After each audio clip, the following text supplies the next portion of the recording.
to help me. Thanks, Carol. Hi, everyone. Thank you so much for joining us tonight. My name is Angie Sosa. I'm the Associate Director for Off-Campus Engagement in Residential Life and Learning here at Tufts University. Tonight's presentation, we're going to be talking about off-campus housing. You all as parents, I'm sure there's probably some students who are also joining us.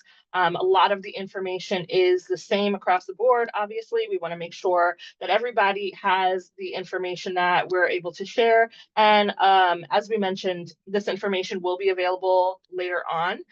We'll go over a variety of different things today. Thank you so much for submitting your questions in advance. We will try our best to get to some questions towards the end, but depending on what our timing is looking like, that might not be something that we'll be able to do. So we'll have some contact information at the end of the presentation for you to further communicate with us. Hopefully we were able to reach all of the questions that you all have listed in our sign up. So we'll just jump into it. Just to give you all a little bit of background on me, my name is Angie Sosa. I am the Associate Director for Off-Campus Engagement here at Tufts University. I've been here since 2018, have been working in residential life and learning since then, predominantly working in housing operations. So a lot of that is covering the move-in, the move-out process for our students. But over the last year plus, I have been predominantly focusing on off-campus engagement. I am working really hard to ensure that, the students have resources and support during that process. So that could start as early as now and just getting the general information, assisting them with navigating what that process is going to look like. Once they've moved off campus, helping them with navigating whatever challenges they run in there. And then also just generally cultivating resources for our students and the families who are wondering about what that looks like for their Tufts student. We will have various different resources throughout the year. The first of which is our Ambassador group. So our Ambassadors are neighborhood ambassadors who live off campus. They are Tufts students. They are assisting with the overall success of the university and our students who are living off campus, really ensuring that we can include them in all of our ongoings, whether it's, stuff that's happening on campus, things that might be happening off campus. They're really there to kind of help the students acclimate with living in the neighborhood and the community surrounding Tufts University. We want to make sure that they're able to kind of, involve themselves with what's happening in the Medford and Somerville area and the greater Boston area. And so they're going to be doing tons of programming. They'll be, kind of a person to contact if you've got questions or anything like that. They do change from year to year. So as this presentation is predominantly for our rising sophomores, you'll likely see a new group of them coming in next year. It will also be available for you all to apply to if that is something that you're interested in assisting with. And we're welcome to have you all. The general overview of what we're going to be going over tonight. We're going to talk about a general timeline. We'll talk about, living on campus and the housing wait list, some of the differences between when you're on campus versus when you're off campus. There were lots of questions about studying abroad and subletting, so we've got information for you there. For parents in particular, how to support your students, having some of those tough conversations or things you should be thinking about. Lots of questions about budgeting and financial aid, other payment plans, general health and wellness with living off campus, because it is a little bit different than being on campus, how to navigate some challenges and the resources that our team will provide. We'll go over some general frequently asked questions, and then of course our resources section. So that's kind of where we're going to go tonight, or we're going to try our best to go as in-depth as possible. But again, if there's any additional questions or anything that I don't cover in this presentation, if we have time, you can feel free to put your questions in the Q&A and we'll see if we're able to get to them. But if not, you can always reach out to us after the fact. So we'll start by talking about that timeline. You're likely a student who is a rising sophomore, meaning when you come back in the fall semester, you'll be considered a sophomore student. You'll be in your second year here at Tufts.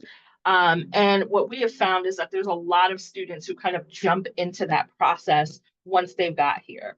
They've already started talking to their families and friends about it. They've already started thinking about, where are we going to live next year? And, that's a year from now. So we want to make sure that, within the next few months at minimum, you have all of the resources you're going to need to kind of help you with making the best decision for yourself. The challenge is that we're running into students who are signing their leases really quickly without having the full scope of information. And so that's why we're really here to kind of help you with navigating that. But at the end of the first year, we're sure that students are starting to think about that process. We think that they should start educating themselves, which is why we have such webinars over the summer and whatnot to kind of help them with navigating that. Asking themselves whether or not off campus is going to be something that they want to consider. Many students are interested in going abroad, so that is something that they have to consider. And then also what that's going to look like. I always encourage students to start talking to their friends, but not to rush into a situation. And I do want to use a brief example of some stuff to really consider. So when you first get to Tufts, our housing placement process does not have the student select their roommate. And we do that for a very particular reason. It's really to kind of help you all with acclimating to a new space, new people, et cetera. And so we have to fill out what's called your housing survey, which you can update over the years. Most of the time, we have you update that during your application process if you're looking to live on campus. And that's really going to help us with determining who is going to be the best person to fit you with. And we're not looking at information that is particular to, what type of music you listen to, or are you studying the same thing? And while those things can be beneficial to, connecting you all with friends and whatnot, we do want to make sure that you are able to live in a space with another person whose living style is very similar to yours. And so the challenge that we run into, as I'm mentioning that, is that, we spent this last year on campus living with someone who residential life has kind of selected for you based on information that you've determined. Going into this upcoming sophomore year, if you have roommates or if you have suite mates or apartment mates, chances are those are probably friends that you've selected. And I'm really hoping that those relationships work out and that the living experience is going to be great. But I will say that sometimes living with your best friend is not the greatest thing. So we want to make sure that students are kind of really keeping those things in mind. Whereas we want to maintain those friendships and ensure that those are cultivated and maintained over the year. Things change, relationships can change. And so we don't want you to run into a situation where you've signed a lease a year in advance with a group of people that you may or may not still have a relationship with a year from now. And that's a really big thing that I want folks to understand, because that tends to be some of the challenges that we run into when our students are living off campus. Maybe they're no longer getting along with the group that they have lived with, or maybe they need mediation of some sort. Those are totally fine. We can help you out with those things, but getting out of a lease is very difficult, and it's not the same as when you're living on campus. So we really want to make sure that you're going into it with that understanding, and before you make a decision, you've kind of thought through all of those things. You've had those hard conversations, etc. When you're in your second year, you're probably also thinking about studying abroad. And so, for students who are looking to live off campus, if they've chosen to sign a lease and they're going abroad, they may need to find someone to sublet their space for the time that they're no longer there. Or if you're someone who hasn't signed a lease, but you're going abroad, you might be looking for a place to sublet. And so those are things that we're going to help you out with as well. But, when you're starting to begin your search, we want to make sure that, those are some of the questions. Those are among some of the questions that you're potentially, talking to new roommates about, talking to potential landlords about. Whereas most landlords are okay with it, there are some landlords who are not okay with it. And there are some landlords who want to be more involved in the process. It's not as simple as my friend's going to take over my space and that's that. So we want to make sure that the students have that information in determining what to go there. The other thing, and you'll notice that I've got it here in semester 1 and semester 2 for your second year, is really determining your budget. How much can you afford for an apartment? We'll go over a little bit later what like the average costs are, things to really consider, ways to kind of like save money, etc. But those are going to be some of the main questions that you want to consider before you've gone ahead and sign a lease. So when you're living on campus, we have that 2-year residency requirement unless you're someone who has requested an exemption to that particular requirement. For other students, you're here for those 2 years, and then come junior, senior year, there's a possibility of you applying to live on campus, but not necessarily guaranteed. The rising juniors and seniors who do apply and are able to get a lottery number, you're guaranteed a space on campus for that full 9-month period. For others who are not able to get a lottery number, you do have the option to add yourself to our on-campus wait list. That means should something open up, we'll be in contact with you, et cetera. We've been getting a lot better at kind of being able to reach out to students a lot earlier. The whole process of opting in to that wait list is important. As opposed to us just automatically adding you in, it really shows us that these are the students who are in need or are looking for something right away, as opposed to someone who may be on the fence and unsure. And it's totally fine if you're on the fence and unsure. We just want to try and get a little bit more security in terms of who is going to take the space. There are going to be lots of students who are in need for that full year, and we want to be able to house as many as possible. So with that said, housing people for the full year, if you're someone who is potentially considering going abroad, that could be a bit of a challenge. And I'll go into that a little bit in a few slides as to what that process will look like and how we can kind of help you with navigating that as well.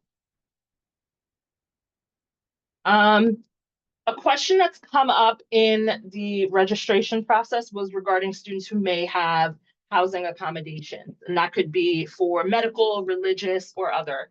And many of those things are going to have to go through a number of different departments here at the university. It could go through the Office of Equal Opportunity. It could go through the Star Center, et cetera. And so that is a conversation for the needs that you would have while you're living on campus, whether that is a need for the classroom or a need for the actual living space. Many of the requests that we see come through from accommodations tend to be for a single room, tend to be for access to a semi-private bathroom, meaning a one person at a time bathroom, or an air conditioning unit, et cetera, et cetera. Those are lots of the requests that we typically see come through. When you're thinking about what that's going to look like when you live off campus, chances are those are going to be a given. Those are kind of the number one things that people are looking for. They're kind of the number one things that are available. And so those are things that are kind of going to naturally fall into place. However, if you do have some other needs that are things that you really want to consider when you're looking for an off-campus space, that could be if you have a mobility concern, you need access to an elevator, or you need access to a first floor unit. If you can't use stairs, or if you are in need of what are they called, appliances that are at like a more usable level. Those are things that you're really going to be considering when you're doing your search process, the conversation that you're going to be having with potential landlords, if you're working with a broker, et cetera. And so those are things that you should also consider when you're doing that search. If you are someone who does need to have that consideration, we definitely recommend being more involved in what that process is, so that way you can ensure that what it is you need can be met.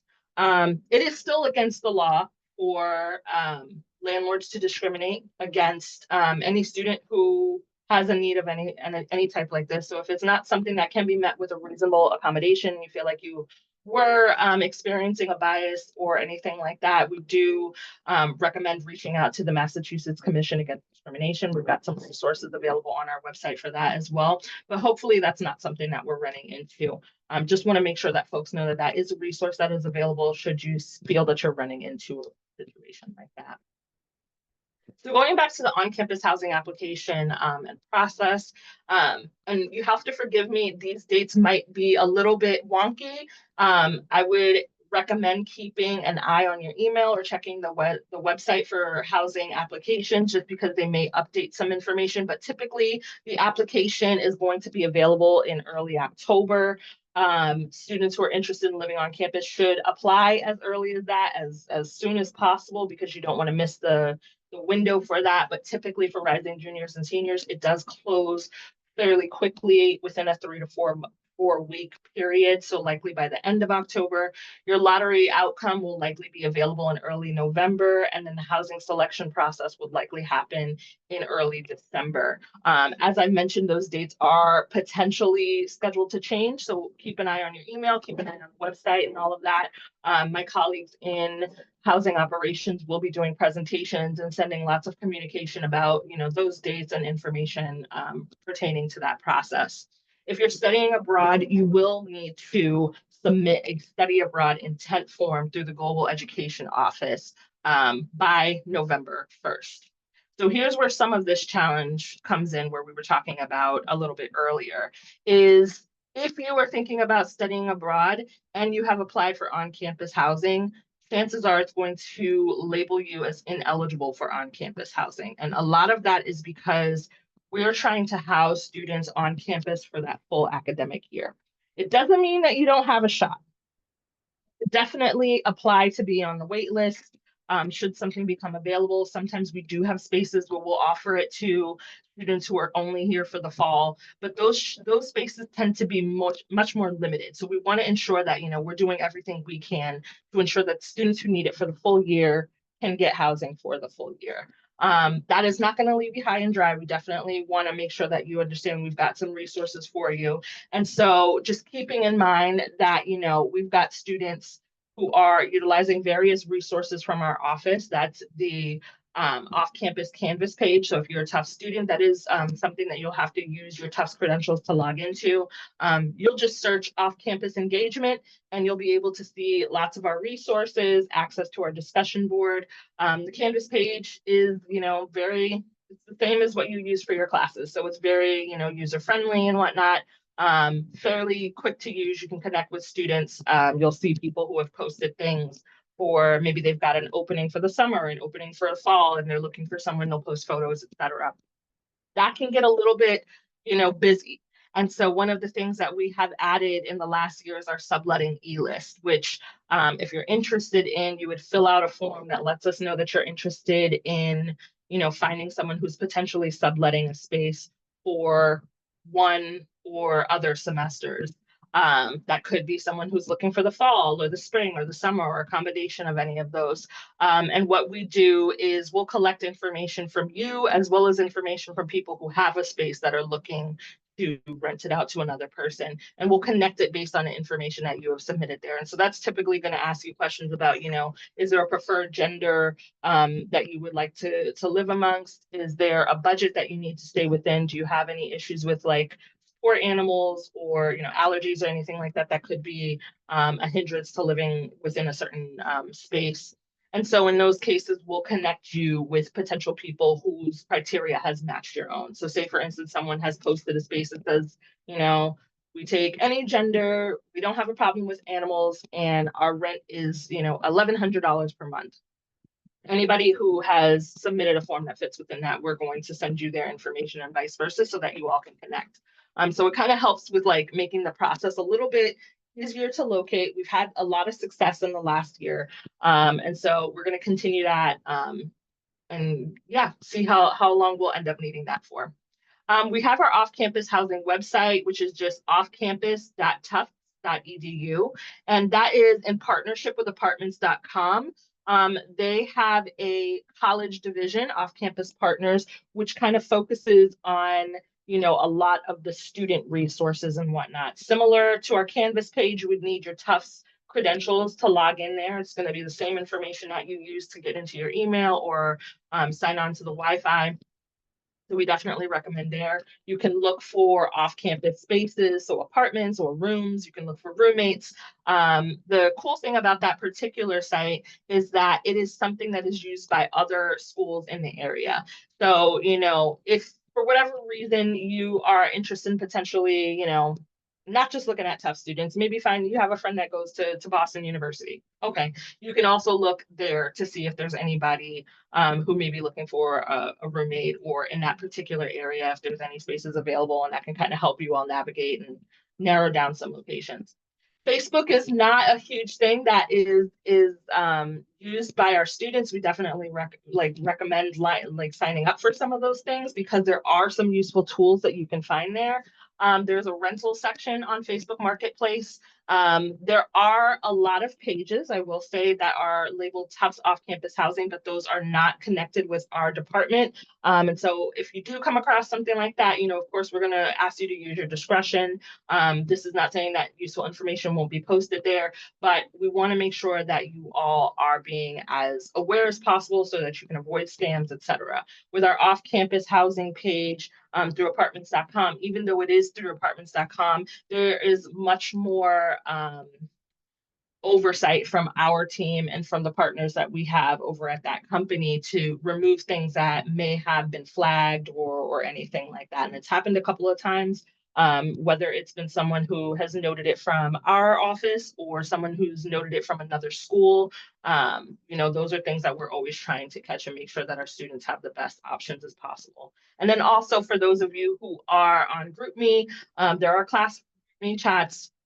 A lot of folks are utilizing those to connect with one another. Some folks are using Instagram, though I don't really understand that interface, but if it's working, it's working.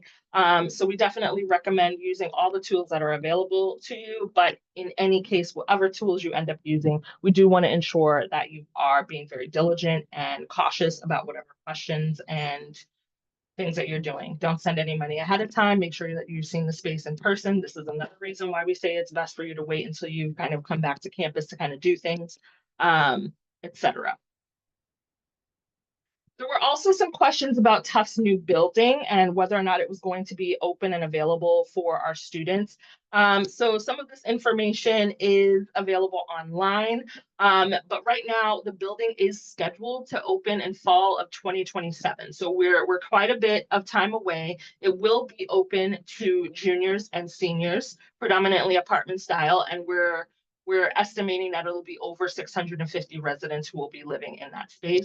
It is a partnership with another outside company, a P3 company, so the application and the housing process will look a little bit different than when it does on campus.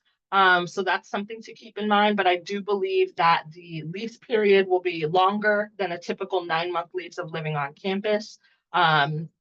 It may be closer to a 12-month lease that you would see if you were living off campus. So those are things to really keep in mind.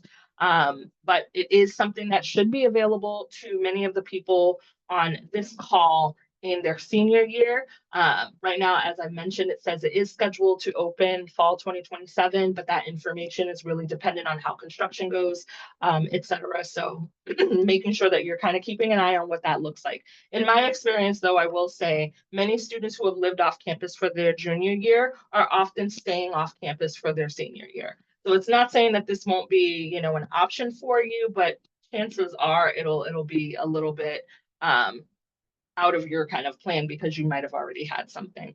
In any case, it is an option that is something to, keep in mind. You just have to make sure that you're meeting those particular deadlines for application periods. Another question that someone asked in the submissions was whether or not Tufts has off-campus apartments that we're renting to students. So we as Tufts don't actually have that. The folks who are renting their apartments off campus are all Medford residents or Somerville residents, Massachusetts, landlords who own spaces in the area and they're doing a rental. So that is just a traditional rental, landlord tenant relationship between those students and their potential landlord or property manager. So that process is going to look very similar to any experience that you may have had off campus. Say you've rented an apartment in the past, it's going to look very similar to that. And so those are things to really keep in mind. Tufts is not the group that will, find the space for you, but we will help you with kind of, formulating the questions to ask or things to think about along the way, questions to ask yourself or resources to kind of help you with navigating that. And so we're here to really help that educational side of things to ensure that our students are asking those questions. So a lot of questions people have is like, am I moving too fast? Am I moving too slow? I'm not really sure what to do. I don't believe that it's ever too early to educate yourself on the process. I do think that it can be a little bit too early to start signing a lease. Only because I want to make sure that you have all of the information that you're going to need to feel comfortable with that process. It's a very nerve-wracking position for our students, for our families. We're definitely aware of that. And so we want to make sure that we can provide as much assistance and support for you during that process. And so we just want to make sure that you're asking yourself several questions. Are your friend group going to stay the same? Will your finances stay the same? Is this something that you really want to do? Are you thinking about going abroad? Is that going to be a big concern? So really asking yourself those hard questions, because that is going to be the ultimate decider in what's going to be what's best for you. Supply and demand is a real thing, especially in the off-campus process. So something I will say is that, right now there might be a lot of spaces that are showing up as available for rent next year, and that's totally fine. And if you feel completely comfortable with signing that lease, I'm not going to stop you. I am going to urge you to think about it a little bit more, but I'm not going to stop you. But I will say that sometimes there are folks who just want to get the lease signed. And when I say that, I mean, the landlord is looking to secure some tenants for the upcoming year so they don't have to deal with it. They're doing things a little bit early, which for them is totally fine. There's nothing that says that they can't do that as so far in advance. I just really think it's important for you all to kind of think about that process. I don't want you to feel pressured into making a decision you're not ready to make, and that can lead to that a lot. So we really want to make sure that you're finding something that you're going to feel comfortable with. With that said, just because you're not signing your lease right now doesn't mean that there won't be anything available later. There are lots of landlords who give a little bit more, time during this search process because they're trying to see what's up. They may be looking to renew the lease with the current tenants, etc. And so those are all things you really need to consider. The other thing I want to mention with that is, even if you go to see a space today and it looks great, it's fantastic, we've still got a whole year of another group of people living in that particular space. And a lot can happen in that year structurally. It can happen, bad relationships, et cetera, et cetera. So we really want to make sure that, you're keeping in mind that just because it looks one way on August 31st doesn't mean it's going to look the same way August 31st of next year. And so that's something, once you sign that lease, you're signing a legal document that says, I'm taking responsibility for the space for the next year, et cetera. End of the day, we want to make sure that you are aware of the process and you understand how to move through that process. For our parents, we know that this can be a very, stressful time for you all as well, especially if you're not close by. And it can be really difficult to, parent your student from afar, especially kind of helping them through this process. And so, some of the things that we found has been really beneficial to our students from our families and friends is to encourage proper budgeting techniques, really helping them kind of, navigate that if that's not something that is their strong suit at the moment. Whether that's something you can help them with or help them find someone who can help them with that. Suggesting on and off campus resources to kind of help them help themselves. So that means, coming to these webinars, talking to folks in my office, checking out our website for our resources. And our resources have, links to community resources as well. So it's not just all and only Tufts related items. Listen and don't judge. A lot of times our students are just needing to vent about maybe something that they're dealing with. Sometimes they need help processing it and thinking through next steps and options, navigating the decision-making process. And that's what we're here to kind of help them out with as well. And also, obviously support them, but don't necessarily problem solve for them. This whole process to really kind of help them with learning how to problem solve on their own, how to advocate for themselves, how to work through those challenges together. With that said, we also want to make sure that, the student isn't necessarily holding everything to themselves and not sharing any information, whether that's with our team, with you as parents, et cetera. We're here to kind of help them with navigating that. And we want to do that in the most comfortable way possible. So the major differences with living on campus versus off campus is predominantly that length of time that you are going to be in either of those locations. The off-campus process, it's a 12-month lease. It's a rental lease. There's a little bit more freedom. When you're living on campus, it's for the 9-month academic year. So typically September through May. You sign a housing license agreement, which can be very similar to a lease. And, it's got certain stipulations that the person needs to agree to, but there's going to be more stipulations there. There's different things, about living in a residence hall at a college campus than there is than living on your own off campus, et cetera.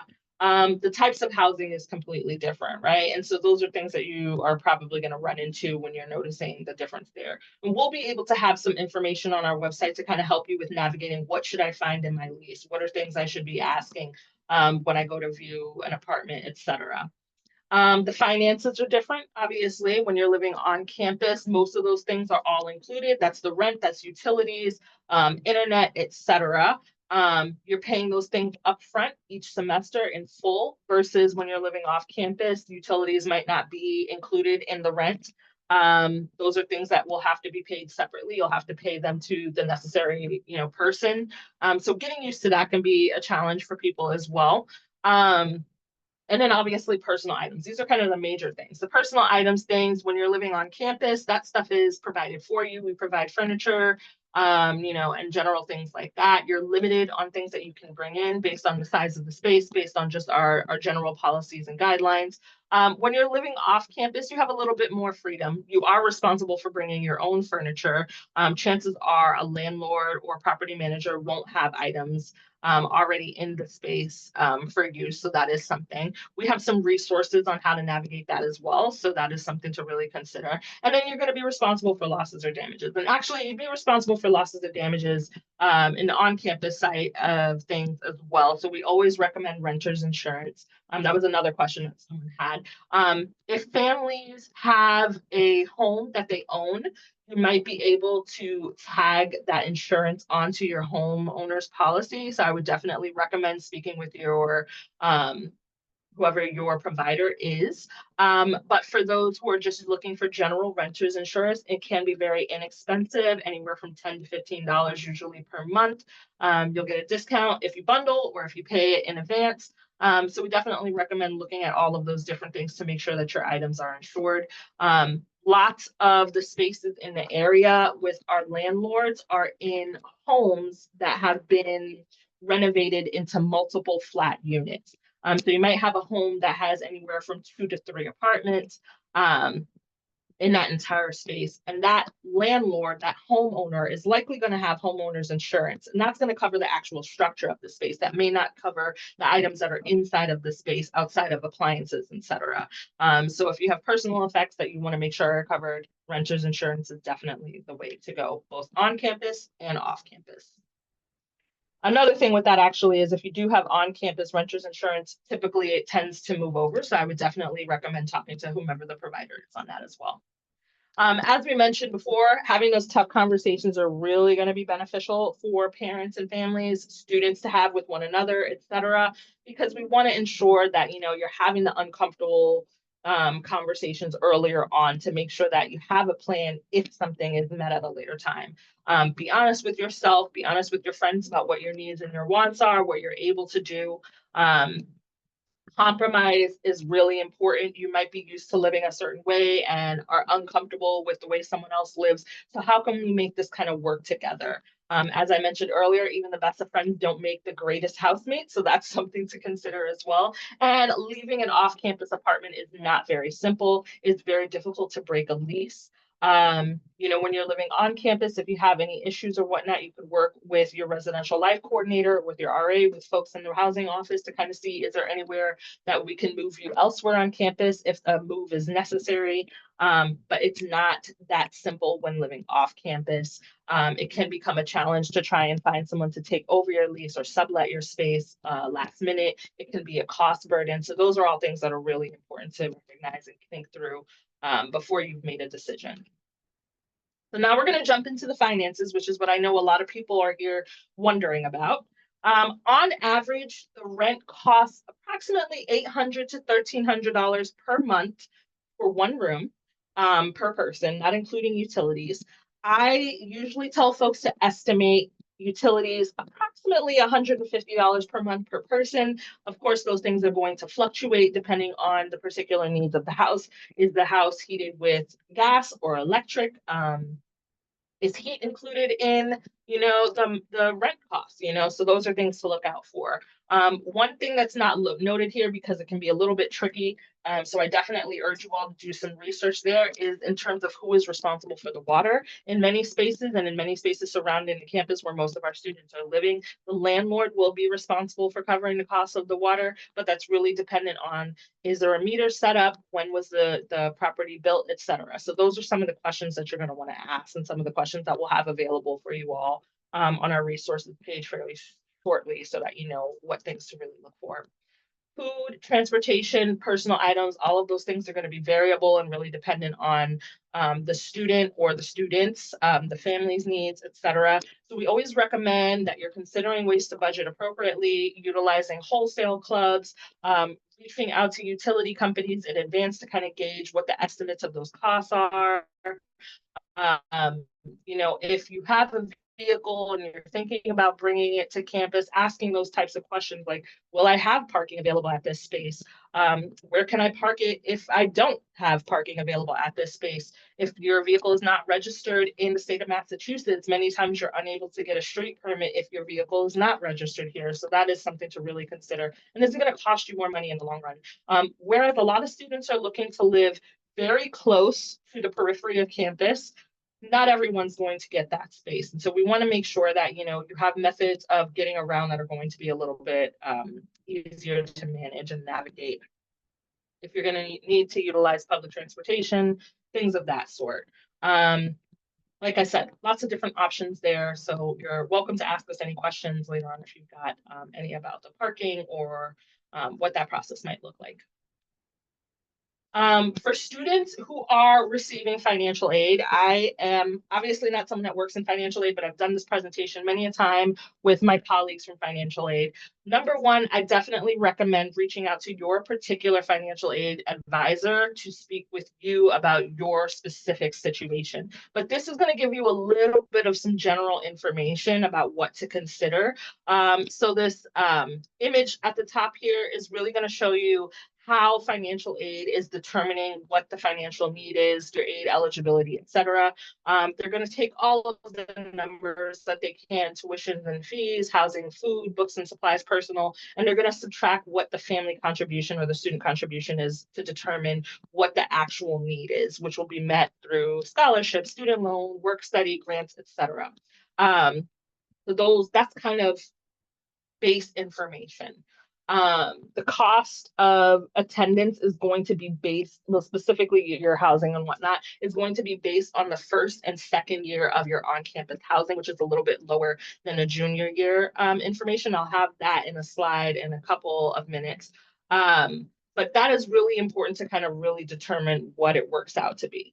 Something to also keep in mind is that your financial aid package is going to be based on a 9-month academic year, whereas living off campus is a 12-month lease. And so you're going to have to figure out what happens for those remaining 3 months. Either you're going to spend less than what your anticipated would be during that 9-month period, or you're going to have to find other ways to supplement that, whether that is, if you're working, if family is assisting you, if you're going to have to take out additional student loans or anything like that to kind of help with those costs, really trying to determine what your particular need is. But when you're looking for your space, those are things that you really want to keep in mind. So number one, starting with your budget is key to being successful here. Really quickly, just to kind of give you a little bit of information about how the billing and the refunds work with the financial aid. The difference between living on campus and off campus is when you're living off campus, if you haven't selected housing on campus, you're not going to be billed for on-campus housing. But if that is a part of your aid package, that will potentially show up in your aid package if you've accepted it as a credit of some sort. And you would be able to request a refund from the Office of Financial Aid in order to utilize those funds towards your off-campus housing expenses. We definitely recommend, like I said, reaching out to your financial aid rep so you can go over the specifics of your particular situation and learn how that kind of works with you. You want to take out what you need, not everything that you may be given or anything, because you really want to ensure that you're able to, work with what you've got there. But it's going to be important to really determining what that process is going to look like and how much money you're going to need to move forward. So when we're talking about numbers, in terms of the financial aid process, the cost of attendance based on that 9 months, housing is approximately $10,660. Divided by that 9-month period, that's about $1,184 per month. Food, that's the board process, that's $8,906. You might be wondering why that's so high. That goes for the food, the preparation, the cost of purchasing the food, etc. So there's a lot of things that are included in that. And that's about $990 per month once you divide it by 9. So ultimately, what you would be spending for that 9-month period is about just over $2,000 per month.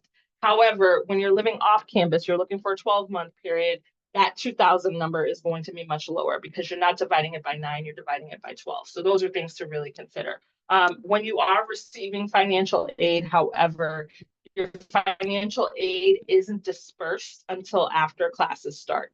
So if that's happening, we want to make sure that, you're prepared for those other months that are not within the academic year. Keep all of those things in mind. You'll see at the bottom here, it goes over fees when signing a lease, usually that first month, last month, security. You can work with the landlord or the broker or whomever to really determine like how can we cut down on what those move-in expenses are. I'll go into it a little bit more because I know that there have been questions about the new finding here in Massachusetts in regarding brokers fees and whatnot. So I go over it a little bit more in depth on this page. Working with a broker can be really beneficial because it is going to assist with cutting down on some of that workload. It's kind of a finder's fee. When you're working with front fees that you need to consider, it's going to be that first month of rent. So the first month that your lease is happening, the last month of your lease.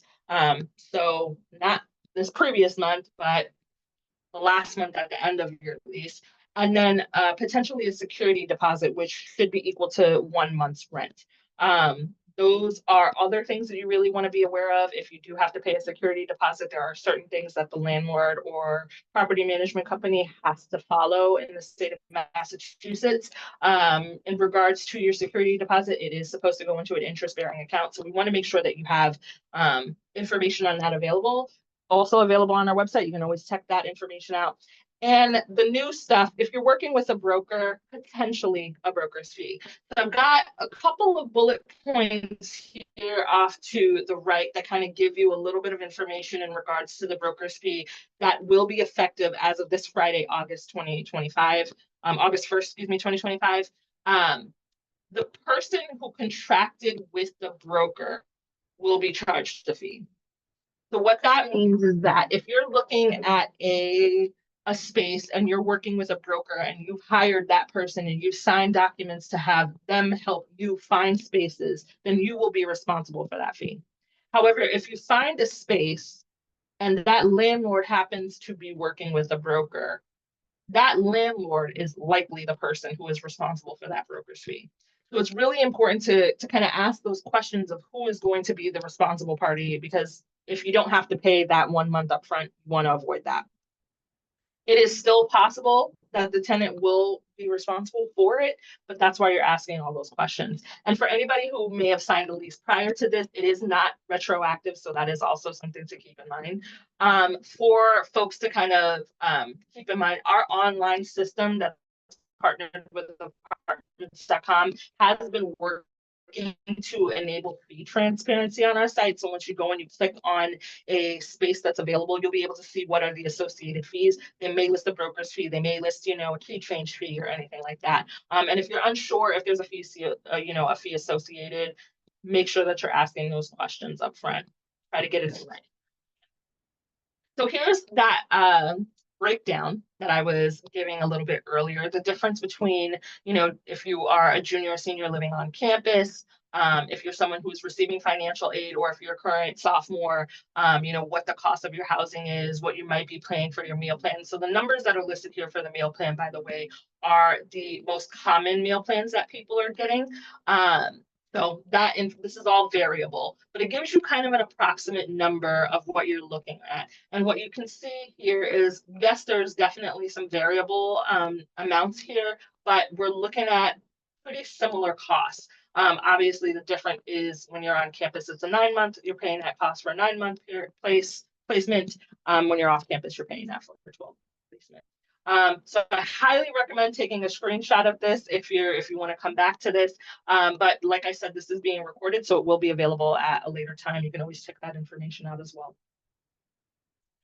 Health and wellness is going to be really important to your time off campus. Like I said, you're still having access to meal plans if that's something that you want to participate in. You will still have access to health services. So anything, over at health services, whether it's testing or or you catch a cold or something. Those are things that are available to you. Counseling and mental health services are still available. Student support is also available. We definitely recommend utilizing these resources that are already available to you.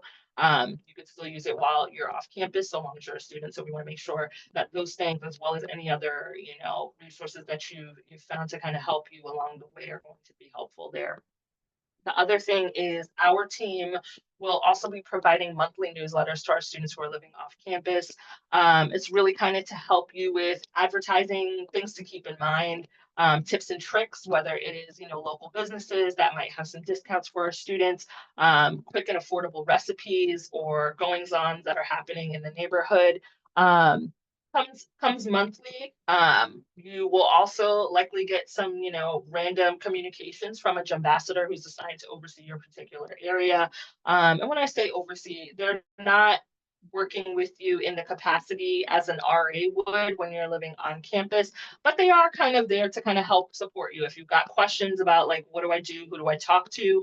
Or, some folks may be around during the winter break and maybe wondering who else is here. They can kind of help you with navigating that and finding, people to kind of connect with, because living off campus can be a little bit different than being on campus. You're living in a space with however many other roommates. You don't necessarily live down the hall from somebody else, and so the question is like, how are you going to maintain that engagement? And that's really why we're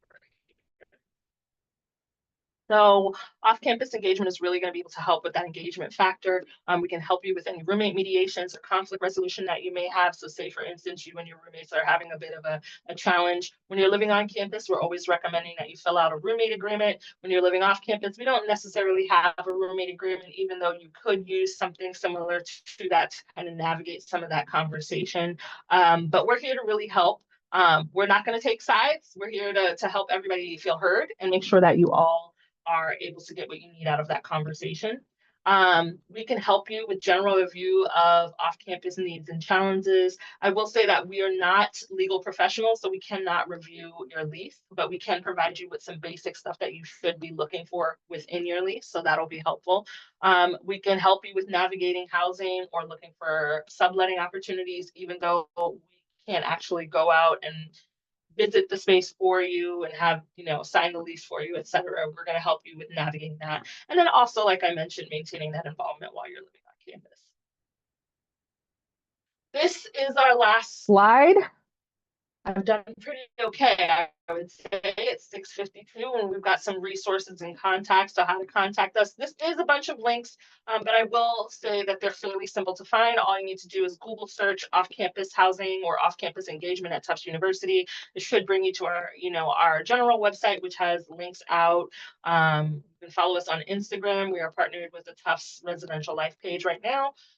So you can definitely do that. We've got our email address here, as well as some of our campus partners, such as financial aid, student services, student support, and then also Kara McFall, who is working with family engagement. If any parents and families want to reach out to her, that's also available. I've done a lot of talking. I do realize we've got a couple of questions and I'm not 100% sure if we're going to be able to get to them, but I'm going to take a look really quickly to see if there's anything here. So someone was asking, will the new building be truly apartment style or will there be RAs? That's a great question. That's not something that is really managed on my side of things. So I'm unfortunately unable to answer that, but my belief is that it is going to be closer to an apartment style. For students who are finding off-campus housing and signing a lease, when is it too late? Do students need to do this by September before winter break, or can they wait until spring semester? They can definitely wait until spring semester. Too late? I don't know if there is a too late. And the reason I would say that is because it is July 29th, and I guarantee you that there are still people who are signing leases for August 1st or September 1st. People are still able to find stuff, so that is definitely something that is still available. The question is regarding what percentage of juniors live off campus versus on campus. Unfortunately, that's not a number that I actually have available to me at the moment, but I will say that a majority of our juniors and seniors live off campus. Typical number of students in an apartment. That's a great question. So that can go anywhere from two to, I would say, 4 or 5. It's really dependent on the spaces that you found. Each city does have specific information regarding zoning ordinances and how many people can live in a space. And that information is available online as well. But I would say on average, we're seeing folks who are here for about 4 or 5 people per apartment. Um, Someone asked about getting into Tufts community housing or cohos. So the cohos are actually on-campus residences. They are apartment-style houses on campus. So if a student is interested in potentially living in those spaces, they would apply during our general housing application.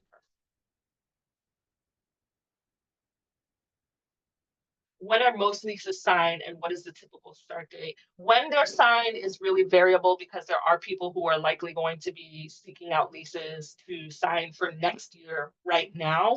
I think that's a little bit too far in advance, but I will say, speaking from personal experience, I signed my lease a month before I moved in. That's kind of typical behavior. But there are some people who sign it much further in advance or much shorter in advance, a couple of weeks or anything like that. Typical start dates for their leases that I have seen have been June 1st, July 1st, August 1st, with a sprinkling of September 1st leases. Something to keep in mind for those September 1st leases is that, it's right up against your start of school. So typically students are looking in the June to August period of time. Someone asked if we have a list of questions available to ask potential landlords. Yes, we do have that on our website. We're in the process of updating it, so we'll definitely make that available to folks and alert you all when it is available. But yes, we do have that information available on our resources. Someone also asked if I can go back to the slide with the breakdown of costs. So I'm just going to go there really quickly. Um, Folks can see that. I would recommend taking a screenshot or a photo if you can. But again, this will be available on our website.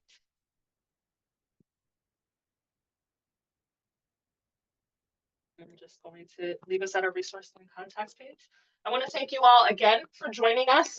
Lots of information. I could talk about this forever. Please feel free to reach out to me or my office, and we can help you with navigating what that process is. Thank you again.